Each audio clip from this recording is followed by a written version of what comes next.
நீங்கள் சொன்ன இடத்துல நடந்தது என்பது உண்மைதான், நான் மறுக்கல. அந்த நடவடிக்கை எடுக்கப்பட்டிருக்கிறதா இல்லையா, அதுதான் என்னுடைய கேள்வி.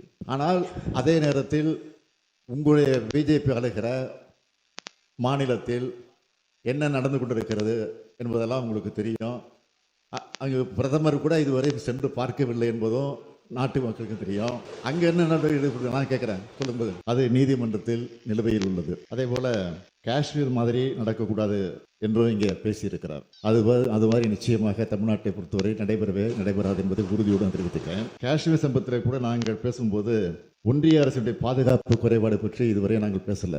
நான் தெளிவாக அந்த செய்தியை கேள்விப்பட்டவுடன் நான் தெரிவித்த செய்தி என்னன்னு கேட்டீங்கன்னா, நீங்கள் எடுக்கக்கூடிய எந்த நடவடிக்கையாக இருந்தாலும் காஷ்மீர் தொடர் பிரச்சனை பொறுத்த வரையில் தமிழ்நாடு நிச்சயமாக உறுதுணையாக இருக்கும் என்றுதான் நாங்கள் சொல்லியிருக்கிறோம். எனவே எந்த காரணத்தை கொண்டும் தமிழ்நாட்டை பொறுத்தவரை மதவாதம் உள்ளே முடியாது என்பதை நான் தெளிவோடு சொல்கிறேன்.